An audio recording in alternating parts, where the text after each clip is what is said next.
Break के बाद एक बार फिर आप सभी दर्शकों का स्वागत है। बात करेंगे वंदे मातरम के ऊपर लाए गए बिल की। क्या राष्ट्रगीत से किसी भी हिंदुस्तानी को ऐतराज हो सकता है? हिंद की एकता और अखंडता को इससे क्या खतरा हो सकता है? इसे गाने से किसी के धर्म का अपमान क्या हो सकता है? होता है तो कैसे होता है? ये सारे सवाल आज इसलिए पूछे जा रहे हैं क्योंकि लोकसभा और राज्यसभा में वंदे मातरम बिल पास हुआ। इसके बाद मुस्लिम संगठनों ने मोर्चा खोल दिया। All India Muslim personal law board ने ऐतराज जताया तो उधर जमीयत उलेमाए हिंद के अध्यक्ष ने भी आपत्ति जताई। वंदे मातरम गाने को अनिवार्य करने पर अरशद मदनी भड़क गए। उन्होंने सोशल मीडिया पोस्ट के जरिए बताया कि हम सिर्फ अल्लाह की इबादत करते हैं, किसी भी मुसलमान को वंदे मातरम गाने के लिए मजबूर नहीं किया जा सकता है। शिवसेना उद्धव गुट के सांसद संजय राउत ने तो मोदी और शाह की मंशा पर ही सवाल खड़े कर दिए। उन्होंने कहा कि अगर मोदी और शाह वंदे मातरम को इतना ही प्यार करते हैं तो जब यह बिल पास हुआ तब दोनों सदन से गायब क्यों थे? ऐसा करना वंदे मातरम का अपमान है और मोदी शाह पर मुकदमा चलना चाहिए। वंदे मातरम को 150 साल हो गए। उस उपलक्ष्य में हमारे प्रधानमंत्री इतने राष्ट्रभक्त है, स्वतंत्रता संग्राम में उनका कोई योगदान नहीं है, फिर भी 2 दिन का एक स्पेशल सेशन पार्लियामेंट का लगाया वंदे मातरम के ऊपर चर्चा करने के लिए। अगर आप इतने राष्ट्रभक्त हैं, वंदे मातरम से आप इतना प्यार करते हो और वंदे मातरम का एक बिल आपने लाया है, विधेयक लाया है राष्ट्रगान के अपमान के खिलाफ, वंदे मातरम के अपमान के खिलाफ, तो आपको सदन में उपस्थित रहना आपका कर्तव्य बनता था। लेकिन ये चर्चा चल रही थी वंदे मातरम पर, विधेयक पर चर्चा चल रही थी। मिस्टर मोदी उनके चैम्बर में बैठे थे, मिस्टर शाह उनके चैम्बर में बैठे थे, लेकिन सदन में नहीं आए वंदे मातरम के ऊपर अपनी भूमिका व्यक्त करने के लिए, क्या रिस्पेक्ट देने के लिए। ये तो सरकार ने, प्रधानमंत्री ने, गृह मंत्री ने वंदे मातरम का अपमान किया है, उनके ऊपर मुकदमा चलना चाहिए। तो ये संजय राउत का बयान हमने आपके सामने रख दिया। समीर जी, असलियत तो ये है कि जब ये बिल राज्यसभा लोकसभा में लाया गया तब ऐसी परिस्थिति पैदा कर ली गई जहां पर विपक्ष के ऊपर आरोप भी ना लगे कि उन्होंने इस बिल के खिलाफ वोट किया और इतनी सुविधा भी रहे कि अपने वोट बैंक को वो सूद कर सकें कि देखिए हमने तो वॉकआउट कर लिया, हमने उसका साथ नहीं दिया। समीर जी, कोई गलत आकलन है तो उसमें आप प्लीज अपनी बात बिल्कुल देखिए, बिल्कुल तय था कि जब वंदे मातरम का बिल लोकसभा और राज्यसभा के अंदर आएगा तो उस जो मुस्लिम संगठन है वो उसका विरोध करेंगे। ओवैसी ने इसका खुलकर विरोध किया था कि हम इसका समर्थन नहीं करेंगे। और अब उत्तर प्रदेश के चुनाव आ रहे हैं और वैसे भी देश को संदेश देना है, तो राहुल गांधी की कांग्रेस हो, ओवैसी की पार्टी हो, अखिलेश यादव की समाजवादी पार्टी हो, या तमाम वो लोग जो मुस्लिम तुष्टिकरण की राजनीति करते हैं, जिनका मुस्लिम वोटों पर एकाधिकार जताने की मंशा रहती है, उन लोगों ने तय कर लिया था कि इसका विरोध करेंगे। ओवैसी तो खुलकर विरोध कर सकते हैं कि उनकी पार्टी खुलकर मुस्लिम तुष्टिकरण की राजनीति करते हैं। अखिलेश यादव हुए, राहुल गांधी हुए, अब उद्धव ठाकरे भी उसी रंग में रंग गए हैं जिस रंग में अखिलेश यादव और राहुल गांधी रंगे हुए हैं। तो वो खुलकर तो विरोध कर नहीं सकते थे क्योंकि उनका एक वोट बैंक वो भी है जो उनको वोट करता है, जो मराठी है, हिंदुत्व की बात करता है, चाहे वो कांग्रेस का हो, अखिलेश का हो। तो मुझे लगता है कि इन लोगों ने दूसरा रास्ता इसको अख्तियार किया, खुलकर विरोध कर नहीं सकते रहे तो वॉकआउट कर गए। उद्धव ठाकरे की आप बात संजय राउत का, तो संजय राउत की पार्टी के जो सांसद थे वो वॉकआउट कर गए इस मामले को लेकर। खुलकर बोलने की स्थिति में कोई नहीं था क्योंकि जनता पूछेगी ना कि भाई राष्ट्र के सम्मान के जितने प्रतीक है उससे आपको क्या तकलीफ है? राष्ट्रगीत और राष्ट्रगान का सम्मान क्यों नहीं होना चाहिए? वंदे मातरम तो कांग्रेस ने स्वतंत्रता आंदोलन के समय इस्तेमाल किया था देश की स्वतंत्रता के लिए। तो जिस कांग्रेस ने वंदे मातरम को देश की स्वतंत्रता के लिए इस्तेमाल किया था, वह कांग्रेस आज इसका विरोध करने की स्थिति में कैसे आ गई? तो वो क्या कारण है कि कांग्रेस इतनी बदल गई? तो वो मुस्लिम वोट जो राहुल गांधी को लग रहा है, और राहुल गांधी जिस तरीके से एक तरफा मुस्लिम के सबसे सुप्रीम लीडर बनने की तैयारी कर रहे हैं कि भाई अखिलेश नहीं है, तेजस्वी नहीं है, मैं सबसे बड़ा लीडर हूं और ममता बनर्जी हार गई है। तो अब जब लोकसभा चुनाव हो या विधानसभा चुनाव हो तो कांग्रेस से मान के चले कि वक्फ बिल पर जिस तरीके से राहुल गांधी ने मुसलमानों का पक्ष रखा था, वंदे मातरम के बिल पर राहुल गांधी ने जिस तरीके से पक्ष रखा है, या तमाम मुद्दों पर राहुल गांधी ने जिस तरीके से मुसलमानों की बात की, तो कांग्रेस जिस तरीके से मुसलमानों की बात करती है और संदेश देने की कोशिश कर रहे थे कि भाई हम मुसलमानों के साथ हैं। एक बार भी क्या राहुल गांधी ने कहा कि अब वंदे मातरम बिल का हम समर्थन करेंगे और ये आना चाहिए। जैसे राष्ट्रगीत का सम्मान है वैसे राष्ट्रगान का भी सम्मान हो। क्या राहुल गांधी ने एक बार भी इस बात का जिक्र किया? कहीं नहीं किया इस बात का। तो ये बताता है इनकी राजनीति किस दिशा की ओर जा रही है। और मुझे लगता है कि भारतीय जनता पार्टी बिल को इसलिए भी लेकर आई थी कि ये जनता के सामने साफ होना चाहिए कि कौन वंदे मातरम के साथ है और कौन वंदे मातरम के खिलाफ है। वंदे मातरम गाने में आपत्ति क्या है? ऐसा क्या है कि वंदे मातरम में आपको आपत्ति होगी? आप कह रहे हो हिंदू देवी देवताओं के नाम है उसके अंदर मुसलमानों को, ठीक है, तो ओबीसी के समझ में आता है। लेकिन अगर देवी देवताओं के भारत में रहकर अपने नाम लिया तो ये क्या गुनाह हो गया है? क्या क्या तो मुसलमान लेते नहीं है? संजय राउत सोचे कि उन्हें इस बात को लेकर आपत्ति क्यों नहीं, ये ठीक है। लेकिन एक लाइन में मोदी जी की वीडियो को लेकर बोल दूं, मतलब वो रह गया था बोलने का। देखिए मोदी जी के ये जो कल वीडियो आया रात को, मुझे लगता है मोदी जी को यही एक बात है जो बाकी नेताओं से अलग करती है। जिस व्यक्ति पर इतना अभद्र शब्दों का इस्तेमाल किया गया, जिनकी मदर को लेकर इतनी अभद्र भाषा का इस्तेमाल किया गया, उसके बाद प्रधानमंत्री मोदी जिस एक अभिभावक के रूप में आते हैं कि भाई घर के 2 बच्चे हैं, एक बच्चा बहुत बिगड़ा हुआ है, एक बेटी बहुत बिगड़ी हुई है, तो उसे घर से नहीं निकालते थे, उसको समझाते हैं कि भाई अपने ही बच्चे ने गलती की है, इनको सही रास्ते पर लेके आना है। और मुझे लगता है कि जब प्रधानमंत्री मोदी का जब वीडियो बच्चे सुनेंगे जिन्होंने इतनी अभद्र और अश्लील भाषा का प्रयोग किया, वो जरूर शर्मिंदा होंगे और प्रधानमंत्री मोदी से माफी मांगेंगे। और मुझे लगता है कि वो फिर दूसरा वीडियो बनाकर या चिट्ठी लिखकर प्रधानमंत्री मोदी से माफी मांगेंगे। इसमें बच्चे माफी और इतना ही अच्छा लगता है अगर राहुल गांधी भी एक लाइन एक जोड़ दूं इसी पे, अगर राहुल गांधी ने जो शब्द का प्रयोग किया था इडियट, अगर राहुल गांधी भी ऐसा वीडियो बना के प्रधानमंत्री मोदी से माफी मांग लेते तो अच्छा संदेश जाता है। लेकिन अभी विषय जो है वंदे मातरम का सम्मान अपमान, असदुद्दीन ओवैसी ने क्या ये साबित कर दिया कि मुसलमानों के हक की बात करने वाला एक अकेली पार्टी अगर कोई है तो वो यही मुस्लिम ऑल इंडिया। देखिए बाई एंड लार्ज, अब फिर कहेंगे तो कष्ट हो जाएगा, लेकिन मुसलमानों के एक बड़े हिस्से में जिन्ना की आत्मा अभी भी वर्तमान है। और ऐसा मैं इसलिए कह रहा हूँ कि जिन्ना ने ही कहा था कि Vande Mataram is rhyme of hate. उस पर गांधी जी की प्रतिक्रिया थी कि इसमें हेट कहाँ है। रविन्द्रनाथ टैगोर की भी प्रतिक्रिया थी, इसमें हेट जैसी कोई चीज़ नहीं है। इसका संदर्भ भी जरा समझना चाहिए कि 1905 में बंगाल का विभाजन हुआ था। तो जो एक कह सकते हैं कि ब्रिटिश लोगों ने बांटा था एक ढंग से, जो हिंदू बहुल इलाका था और मुस्लिम बहुल इलाका, उसका विभाजन जो है 1905 में हो चुका था। ये मुसलमानों के मुफीद था, मुसलमान इसे लाइक करते थे, लाइक किया। और 1905 से पहले वंदे मातरम दोनों समुदाय गाया करते थे, हिंदू भी गाया करते थे, मुसलमान भी गाया करते थे। लाहौर से वंदे मातरम पत्रिका निकलती थी और वो भी उर्दू में निकलती थी। लेकिन 1905 में बंगाल में ये विभाजन के खिलाफ नारा शुरू हुआ, वंदे मातरम वंदे मातरम। और फिर हम देखते हैं कि जब मुस्लिम लीग बनती है तो इसका विरोध शुरू हो जाता है। फिर इसके बाद हमने देखा कि कांग्रेस के अंदर ही जो मुसलमान हैं वो भी इसका विरोध करना शुरू कर देते हैं धीरे धीरे। तब जाकर के कांग्रेस भी कंसीड करने लगती है। मेरा मानना है कि जब भारत और पाकिस्तान का विभाजन धर्म के आधार पर हो गया था, इसके बावजूद भी इन मुद्दों को उसी समय क्यों नहीं किया कि बचे हुए भारत में शरीयत की चाहे तुम्हारी जो भी भावना हो, इस्लाम की जो भी भावना हो, लेकिन ऐसे नारे और ऐसे प्रतीकों को तुम्हें मानना ही होगा। और नहीं तो जिसका लखनऊ में जिक्र किए थे सरदार पटेल ने कि तुम 2 नावों की सवारी नहीं कर सकते। कल तक आपने पाकिस्तान का साथ दिया था। और मजेदार बात है कि मुस्लिम लीग से के सबसे बड़े बड़े नेता जो ट्रेजरर और सेक्रेटरी तक हुआ करते थे, वो सारे जो पाकिस्तान नहीं गए, वो सब नेहरू के साथ आकर के खड़े हो गए और उनमें से कोई मुख्यमंत्री बना, बाद में कैबिनेट मिनिस्ट्री बना। ये नेहरू की बहुत बड़ी इस देश को देन है। जिन्ना की मानसिकता को जिंदा रखने की इस देश में कांग्रेस की देन है। और वही आज जो कांटा है, वही जो बबूल का पेड़ है, वो मुसलमानों की जनसंख्या बढ़ने के बाद आज इस तरीके से हरे भरे जंगलों का आप बबूल के जंगलों का आप सामने देख रहे हैं।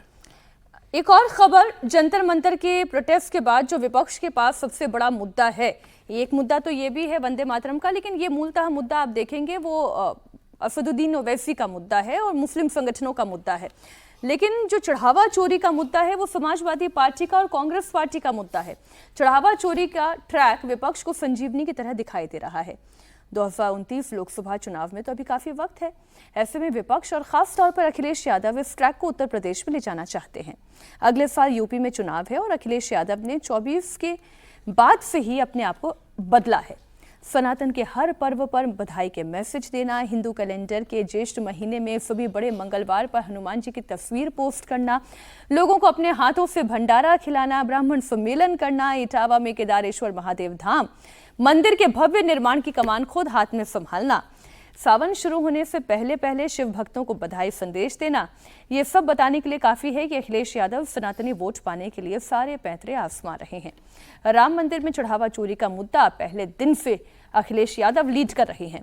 संसद से सड़क तक सरकार को घेरने में उन्होंने कोई कसर नहीं छोड़ी है। और अखिलेश यादव ने आज एक और पोस्ट लिखा। इसमें उन्होंने कहा कि भाजपा का अहंकार ही गिराएगा उनकी सरकार। और कल संसद परिसर में चढ़ावा चोरी को लेकर समाजवादी पार्टी की सेट की गई स्क्रिप्ट से जो अखिलेश यादव गायब थे, उस पर हालांकि उन्होंने अपनी सारी बातें लिखनी भी शुरू की और फोटो भी पोस्ट करनी शुरू की। पप्पू यादव ने चढ़ावा चुराने का किरदार निभाया। हमने यहाँ पर कहानी कुर्सी की में अच्छी उस पर चर्चा भी की और वो तस्वीर भी आपके सामने है। समाजवादी पार्टी के सांसद बैनर और पोस्टर के साथ खड़े रहे और पूरी मिमिक्री को देखकर संत समाज जैसे आहत है। ये खबर भी आपको दे दूं, फिर विस्तार से इस पर चर्चा होगी। साधु संतों ने विरोध किया और उन्होंने एक पत्र भी लिखा है। लेकिन अखिलेश यादव क्यों कल इस स्पॉट से पूरी तरह से नदारद थे? क्या किसी प्लानिंग के तहत अखिलेश यादव यहां पर नहीं थे? ये एक इंपॉर्टेंट सवाल है। इस पर जो और रिएक्शन से जो पत्र हैं वो सब एक एक करके आपके सामने रखेंगे। हर्षवर्धन जी, ये ट्रैक क्या है? पहले तो हम समाजवादी पार्टी का ट्रैक समझे कि सारे नेता थे पर अखिलेश यादव मौजूद नहीं थे। इसका मतलब ये कि सभी ने समर्थन दिया इसका और उसमें अखिलेश यादव का भी ग्रीन सिग्नल था। नहीं, इसमें तो कोई मतलब संदेह जैसा या विवाद जैसा कुछ है नहीं। धर्मेंद्र यादव वहाँ दिख रहे थे, अवधेश प्रसाद वहाँ दिख रहे थे और डिम्पल यादव ने बाद में भले कहा कि हमारे सांसद नहीं हैं पप्पू यादव, लेकिन जो पूरा प्रहसन रचा गया, लाल टोपियां पहनकर समाजवादी पार्टी के सांसद आए, तो इसमें कोई भ्रम की गुंजाइश नहीं है। और एक बात का ध्यान किसी कहानी कुर्सी की के एक दर्शक ने ही दिलाया जी कि पप्पू यादव के हाथ में राम जी का चित्र है और जब वो अवधेश प्रसाद के पांवों पर गिरते हैं तो राम जी का चित्र भी जमीन पर है। बड़ा दुखद है ये पूरा जो प्रहसन किया गया। और इसके बाद आप सोचेंगे कि कोई आउटरीच कर लें, कोई हिंदू साथ में आ जाए, मंदिर आपने बना दिया उसको, मुझे नहीं लगता कि ये सब होगा। ये सब करने के बाद आप सोचेंगे कहीं एक दिन सुंदरकांड का पाठ या हनुमान चालीसा पढ़ लें उससे हो जाए, मुझे नहीं लगता कि ये सब होने वाला। नहीं, देखिए ना, उनका एक पोस्ट है, वो कह रहे हैं कि भाजपाई और उनके संगी साथी भेष की नहीं देश की चिंता करें। भाजपाइयों को सच बुरा लगा क्या हर्षवर्धन जी? नहीं, तो वह बात एकदम साफ बोल रहे हैं। वेश की भी चिंता करनी है क्योंकि वेश जो धरा गया है वो भगवा धरा गया है, साधु संत का धरा गया है, पुजारी का धरा गया है।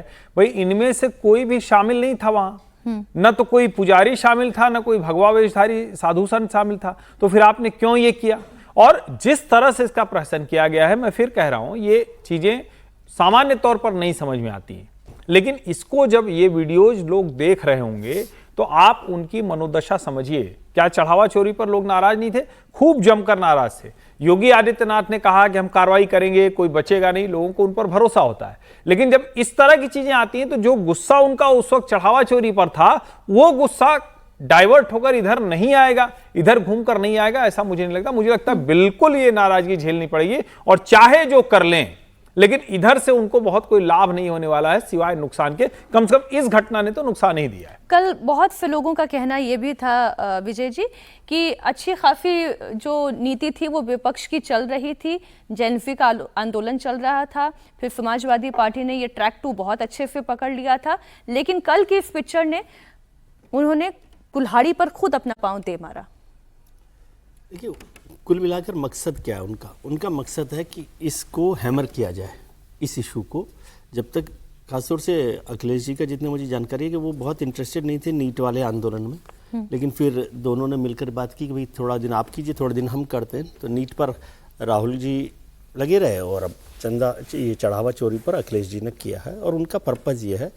और जो बात आप चिंता जाहिर कर रहे हैं वो शायद अखिलेश जी को भी लग रही होगी, इसलिए वो इस प्रहसन से या जो भी कुछ हुआ उससे दूर रहे। जी, औपचारिक तौर पर वो तो नहीं दिखे ना, नहीं दिखाई दी। डिम्पल जी भी नहीं दिखी, बाकी नहीं, लोग खड़े डिम्पल रहे जी और थी। पूरा मसला तो उन्हीं का है। चढ़ावा डिम्पल थी लेकिन डिम्पल थी। अखिलेश यादव नहीं थे। चढ़ावा चोरी का मसला तो उन्हीं का है ना, वो सारा ये कर रहे हैं और वो उसको हैमर करना चाहते हैं इलेक्शन तक कि कई लोग भूल ना जाए कि ये चढ़ावे चोरी का मुद्दा है।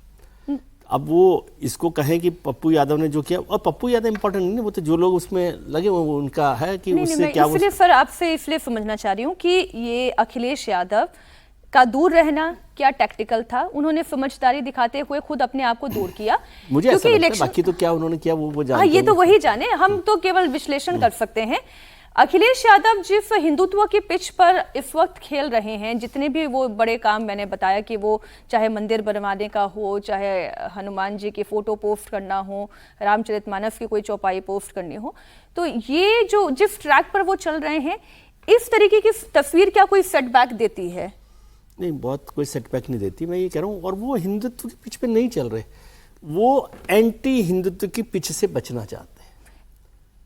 ये जो राहुल जी की पार्टी कांग्रेस के पास जो एंटी हिंदुत्व की पिच है, वो उनके साथ रहकर भी इस इमेज के साथ जुड़ना नहीं चाहते। वो जानते हैं हिंदुत्व की पिच तो भारतीय जनता पार्टी के पास और योगी आदित्यनाथ के पास है, लेकिन उस पिच से आप उन्हें एंटी हिंदू पर ना ला दें, इसलिए वो वहाँ साथ खड़े हुए दिखते हैं कि इस तरह से कर रहे हैं। इसका नुकसान हो सकता है, थोड़ा बहुत हो, लेकिन उनका मंशा है कि इस इशू को जिंदा रखा जाए और चुनावों तक इसको हैमर करके बार बार जितना भी फायदा नुकसान हो सकता है वो किया जाए। और क्या आप समझते हो कि जो लोग मान लीजिए नाराज है चढ़ावा चोरी से, तो वो इस बात से नाराज हो जाएंगे कि पप्पू यादव भगवा पहनकर आ गए थे? मुझे नहीं लगता ऐसा। लेकिन ये भी नहीं है कि इससे ही कोई वोट समाजवादी पार्टी को मिल जाएगा कि भाई चढ़ावा चोरी पर अब वोट जो है उनको दिया जाए। उनका मकसद है कि क्योंकि जितना इन्होंने नाराज ये किया मुद्दा जाए। उठाया है, हाँ। इसलिए। ठीक है, आपका क्या आकलन है इस पर? देखिए, सबसे पहले तो उन प्रतीकों पर मैं बात करूंगा कि भाई जहाँ पुजारी बैठता है सामान्यतः वो भगवान के बगल में होता है, भगवान का विग्रह वहाँ कल पर आपने खड़ा ये होता बात है। कही थी जी। हाँ, दर्शकों को दोहरा भी दूं, लेकिन चर्च में ये अपराध नहीं है। चर्च में तो आप जूता भी पहन करके जा सकते हैं और भी कुछ लेकर के जा सकते हैं, कोई फर्क नहीं पड़ता है वहाँ पर। लेकिन मंदिर में जो जिसे कहते हैं ना डकैत, और वो भी होता है ना, तो जूता उतार लेता है, थोड़ा सा डरता है। लेकिन जब चर्च वाले अभ्यस्त हों तो वैसे ही लोग वहाँ पर जाएंगे, कोई बात नहीं है। दूसरी बात मैंने कल भी दोहराई थी और आज भी दोहराई थी, पुजारियों को जिस ढंग से दिखाया गया है, वो फिर कह रहा हूँ, वो पूरी सनातन पर एक प्रहार है। और कल इस बात पर बहस छिड़ गई थी कि भाई क्या आप इस्लामिक प्रतीकों को और क्रिश्चियनिटी के प्रतीकों को ऐसे ही दिखा सकते हैं? तो बहस छिड़ गई थी। तुलना इसलिए किया जाता है कि हिंदू समाज एक सहिष्णु समाज है, इसलिए आप उसके केंद्र पर रोज प्रतिघात कर रहे हैं, रोज ये इस ढंग से मजाक उड़ा रहे थे। कोई नहीं साधु, न कोई सन्यासी दान रहे। यदि आप विश्व हिंदू परिषद का मजाक उड़ाते, बात समझ में आती थी। ट्रस्ट का मजाक उड़ाते, बात समझ में आती थी। राजनीतिक कारणों से आप भारतीय जनता पार्टी का मजाक उड़ाते, जो आप स्लोगन्स में था कि भाई पैसा कहाँ से आ रहा है भारतीय जनता पार्टी के खाते में, जिसका कोई लेना देना नहीं था इसके बावजूद भी। लेकिन क्या इससे अखिलेश यादव को फायदा होने वाला है? अखिलेश यादव की पार्टी इसमें सम्मिलित नहीं थी, ऐसा मैं नहीं मानता। पूरे अखिलेश यादव, सिर्फ अखिलेश यादव न थे, बाकी सारी पार्टियां थी वहाँ, उनके सारे सांसद थे, खुद उनकी अखिलेश यादव की पत्नी भी थी, वो भी चंदा देने गई थी वहाँ पर। ठीक है, तो ये कहना कि समाजवादी पार्टी नहीं ऐसी की थी, बिल्कुल ऐसी की थी। तो इससे अखिलेश यादव को कोई फायदा होने वाला है? मुझे नहीं कोई लग रहा है कि इससे कोई फायदा होने वाला है। दूसरा, जो भारतीय जनता पार्टी के प्रति जो आक्रोश थोड़ा बहुत उत्पन्न हुआ होगा, खास करके विश्व हिंदू परिषद के खिलाफ जो आक्रोश उत्पन्न हुआ होगा, तो वे सारे सनातनी जो है उनका गुस्सा इस तरफ डाइवर्ट किया होगा। जो कल से जो जिस प्रकार से कल हम साधु सन्यासियों का स्टेटमेंट मैंने अयोध्या में सोशल मीडिया पर भी सुने और टेलीविजन पर भी आकर के कुछ लोगों ने प्रतिक्रिया की। सही ट्रैक पर, मतलब आप ये कह रहे हैं कि विपक्ष अपने ट्रैक पर ठीक चल रही थी। हाँ, अब वो ट्रैक इन्होंने जैसे ही बदला तो जो लोग आहत थे भी अब यहाँ पर वो गुस्सा ज्यादा होंगे। दूसरी बात, रावण तो बहुत प्रकांड पंडित था, शिव भक्त था, उससे बड़ा तो भक्त कोई हुआ नहीं शिव का। लेकिन उसकी गणना तो राक्षसों में ही की जाती है ना। तो हिंदू समाज ये कैसे भूलेगा कि इसी मुलायम सिंह के समाजवादी पार्टी ने मुसलमानों के खातिर हिंदुओं की हत्या करवाई थी, बर्बर हत्या, नृशंस हत्या करवाई थी। ये हिंदू समाज यदि भूलता है तो ये ऐसा ही भूलना है जैसे बाबर और औरंगजेब की हत्या को और नरसंहार को भूल जाए। एक खबर और उत्तर प्रदेश की ही है, जहां पर चुनावी सरगर्मी तेज है। बसपा सुप्रीमो मायावती ने टिकट बंटवारे और पार्टी के आंतरिक फैसलों को लेकर एक बयान दिया। मायावती ने बीएसपी के उम्मीदवारों के चयन को लेकर चल रही तमाम अटकलों पर विराम लगाया। बीएसपी चीफ ने आकाश आनंद के रोल को लेकर भी कार्यकर्ताओं और नेताओं को क्लियर मैसेज दे दिया है। मायावती ने दो टूक शब्दों में साफ कहा कि यूपी समेत पूरे देश में प्रत्याशियों के नाम पर अंतिम मोहर सिर्फ और सिर्फ वही लगाएंगी। समीर जी, इस पर हम चर्चा कर ले। वो जानती हैं ये फ्यूचर है आकाश आनंद, लेकिन अभी बागडोर उनके हाथ में ही रहेगी इस इलेक्शन में। देखिए, मुझे लगता है आकाश आनंद को भी अब समझ में आ गया होगा कि भाई मायावती ही पार्टी की सुप्रीमो है। जिस तरीके से वो बीच में उनको लग रहा था कि भाई वो पार्टी में उनका हस्तक्षेप बढ़ रहा था, उनको पार्टी से निकाल दिया था मायावती ने, उनके ससुर साहब को भी पार्टी से निकाला था, और जिस तरीके से मायावती ने उनको फिर पार्टी में लिया, तो आकाश आनंद इस बात को समझते कि भाई मायावती सुप्रीमो है। पार्टी बसपा में ये सबको क्लियर है, बसपा में कोई किसी को डाउट नहीं है कि भाई मायावती के अलावा कोई फैसला कर सकता है। मायावती क्यों? क्योंकि दलित वोट उन्हीं के नाम पर आएगा, आकाश आनंद के नाम पर शायद ना आए। नेता वो है, और मुझे लगता है कि उन्होंने सबको संदेश दे दिया कि भाई टिकट में ही तय करूंगी, और टिकट में ही तय करूंगी, इसका मतलब जो भी चढ़ाना है वो सीधे मेरे पास आकर चढ़ाना है। आप ये सोचो कि कहीं और आप व्यवस्था कर लो और टिकट आपको मिल जाए, तो ये संभव नहीं है। चढ़ावा में चोरी नहीं होनी चाहिए। बस जो कुछ है मैं ही अंतिम निर्णय लेने वाली हूँ, तो कोई आपको बरगला है कुछ कहे तो आप किसी की बातों में नहीं आना। तो बहुत मैसेज साफ है मायावती का। लेकिन मायावती चुनाव लड़ेंगी क्या?